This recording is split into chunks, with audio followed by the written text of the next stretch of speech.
How to buy real estate with pre-tax dollars. This episode is going to blow your mind. Hey everyone, welcome into the Investing in Real Estate show. I'm Clayton Morris. I'm Natali Morris. And this is the show where we teach you how to build financial freedom, how to use real estate as the vehicle, buy and hold real estate to create passive income and cash flow. And really understanding the tax code is what we're going to talk about on today's episode, because so many people get scared of the tax code. They think that it's something to be, oh my gosh, I don't want to ever pay taxes. I don't want to be near this tax code. It's too scary. But when you embrace it, you realize you can actually create enormous wealth from it, right? Right. So this is a strategy that I have been researching recently, and I thought, well, we should do a podcast about this. It's a very specific way to build your real estate portfolio with pre-tax money. So we're going to talk about specifically how to do that, but we've decided to do it, and so most of the time on this podcast, we like to take you along with us as we implement new tricks and tools to build our personal portfolio. So where should we start? Well, okay, so first of all, let's just start with this idea, this premise of buying real estate with pre-tax dollars. Okay. What does that even mean? What are pre-tax dollars? Okay, so you are taxed on what you make in your family as a person, right? Businesses are taxed differently. So sort of at a high level, the theory goes that if you, Clayton Morris, the man, the dude, makes $100, right, then the government taxes you on $100. If you, Clayton Morris, LLC, make $100, but you had $50 in expenses, the government then taxes you on what's left over, $50, right? So Tom Wheelwright and other tax advisors, their big thing is to make sure that you're legitimately funneling as much of your life through a legitimate business as possible, because then you're paying for things with pre-tax dollars, right? So what we want to do is make sure that we can pay expenses with things with dollars that are whole dollars, not 50-cent pieces of a dollar, right? So for instance, our cell phone bills, we could pay that out of our personal bank account, right, but we'd be paying it with 50-cent dollars, right? Because what goes into our personal checking account has already been taxed. Those are portions of dollars that we have earned. So what we want to do, what we do, is pay our cell phone bill out of our business, because that is a qualified business expense. In fact, I'd love to not own a cell phone, then, but if right, we need it because we own a business. Right. So that's a legitimate expense. So, okay, you want to build a real estate portfolio. That's why you're listening to this show, right? And you would love it if you could use whole dollars, whole pre-tax dollars, right? So here's a trick on how to do that. Do you want to get started on that trick? Let's get started on that trick. Okay, so one killer way of doing this is to, if you think about residential real estate, you might think of this as what's known as a house hack, okay? So in residential real estate terms, this might be a situation where you would buy, for instance, a duplex, okay? And you would live in one side of it. So we've heard from a lot of people over the years who did this like right out of college. They purchased a duplex with daddy's help. They moved into it, and they then cash flow the other side of the property from a tenant who was living in that property, and it was paying for the entire mortgage on the property. So that's kind of the same idea that we're about to talk about, right? Right. Okay. So here is the strategy, and it has to do with building your real estate portfolio with corporate investments. Right. So now these are commercial investments. These are, let's say you run a business. Let's say you run a pet store. Okay. You own a pet store, or you're thinking about starting a pet store. Now, this is a strategy that you should employ for your pet store, right? Okay. So let's say you own a pet store. It's called Doggy Tales. Doggy Tales. Okay. So Doggy Tales LLC is a successful pet store in town, and it rents some storefront property from a person named Herbert. Okay. Herbert, the landlord. Okay. Now, you don't think Herbert is an awesome landlord. You don't particularly love the storefront location you've got. And you talk to your tax advisor. And the tax advisor, because you already are a real estate investor on the side, but you own Doggy Tales as kind of your main thing, And your tax advisor says, well, do you own the storefront for Doggy Tales? And the answer is no, because you're paying Herbert. You're paying, let's say... And you say no, right? You're saying no because you're paying Herbert like maybe $3,000 a month in rent for this storefront. Okay, so your tax advisor knows you're already down with real estate as an investment. And he says, well, here's a trick for you. You can find a commercial real estate piece and purchase it in an LLC that you own separate from Doggy Tales, right? And then Doggy Tales is going to pay rent to the LLC that holds the business. And then what money now is going to pay down that mortgage? Right. What money? Is it pre-tax or post-tax dollars? It's... Right is not an answer. That wasn't It's, right or wrong question. It's pre-tax. It's pre-tax dollars, right? Because now Holding Company LLC owns the real estate.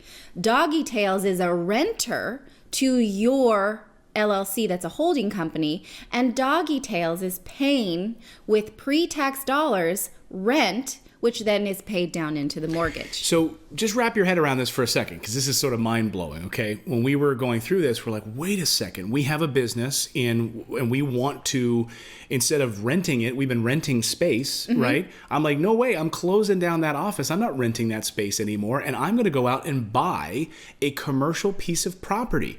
I'm going to buy, maybe it's going to have multiple storefronts, so then I could even rent out the other storefronts. I'm going to purchase for, might cost a couple $100,000. Right. But I'm going to buy a commercial piece of property.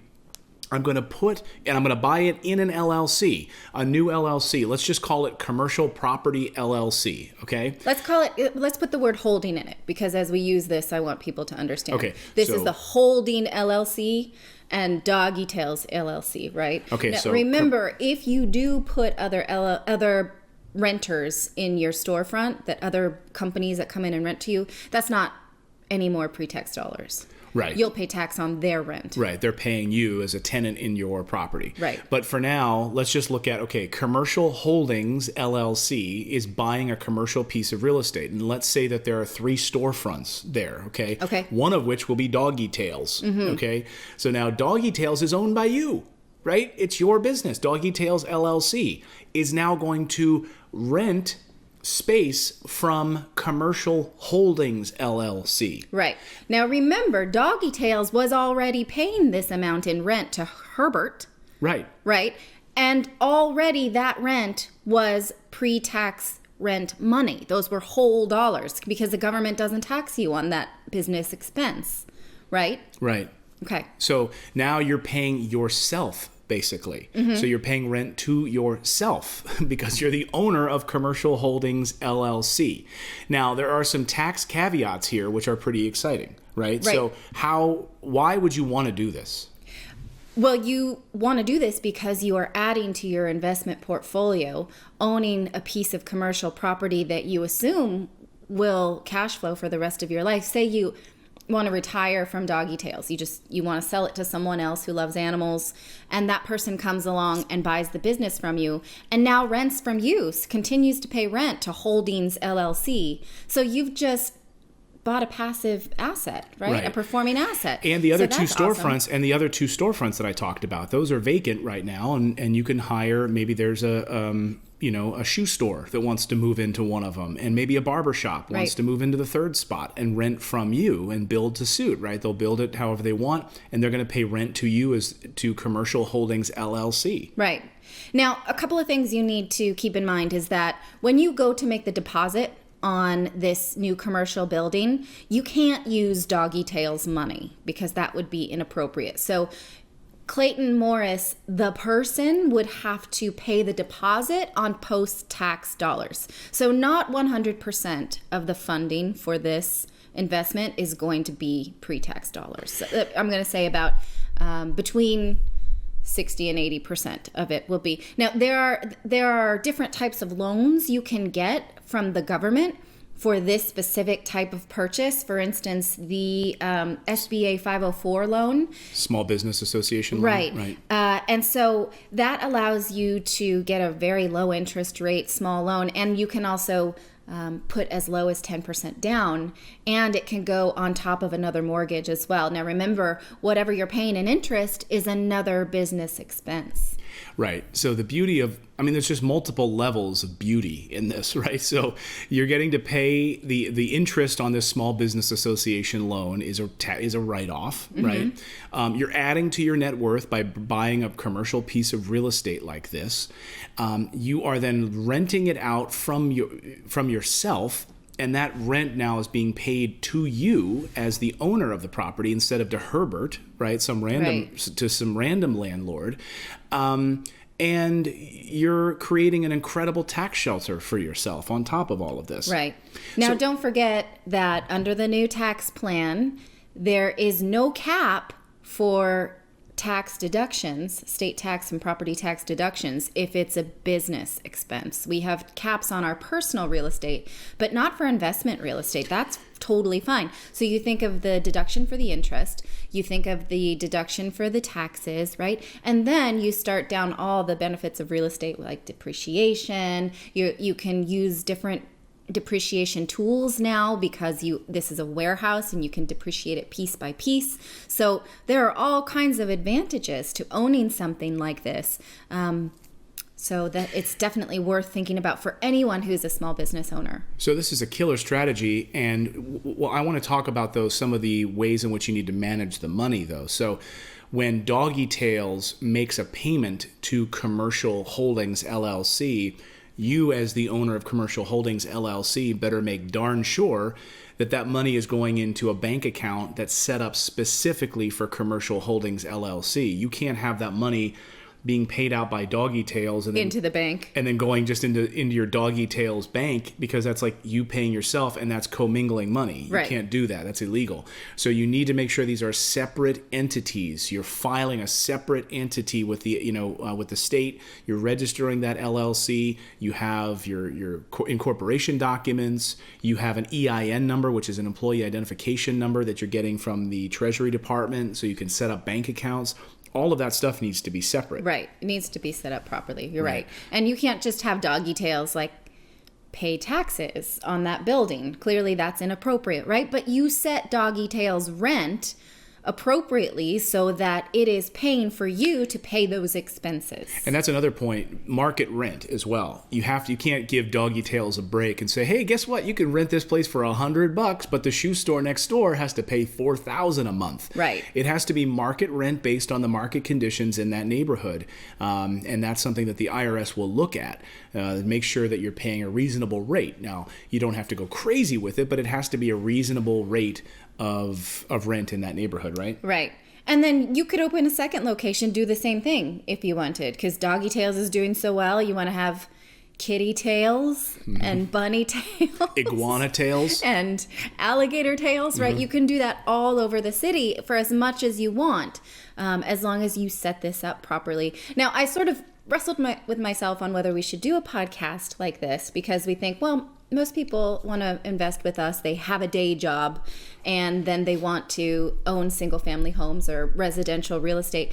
But then I ran into a guy actually at the Phillies game we went to recently who was a dentist. And I was like, well, I assume a lot of our listeners have their own businesses as well. A dentist is a small business owner, right? There are plenty of people who maybe you have a guitar shop or whatever. It's a perfectly reasonable. And by the way, hi dentist. We were at the Phillies game and came up to Natalie and said, was Dan. Dan said, big fan of the show, big fan of Morris Invest. So thank you, Dan. And we have a lot of dentists that watch actually and listen, because as dentists are first to admit, they're not very good with their money. They're not very good with their savings. Well, they're not trained with their money. That's what our dentist actually told us. He said there was like one course in business, running a business, and running a dentist office is running a business. He's like, I'm running this full-time job, running a dental office, but we're not very good with our savings. We don't know where to put our money for investments.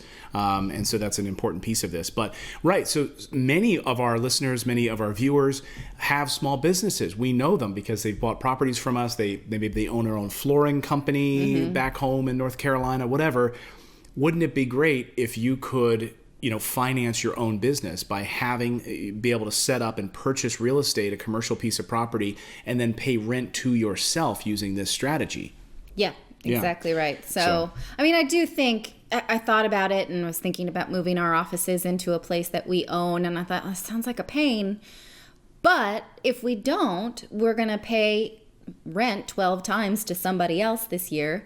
That could be going towards something that we own. So I really want to give it a try. Well, and especially when the fact that we can get a small business association loan and then on top of another loan, and it's a commercial piece of property that we can depreciate. And Right. you're creating this tax shelter. It's a no-brainer.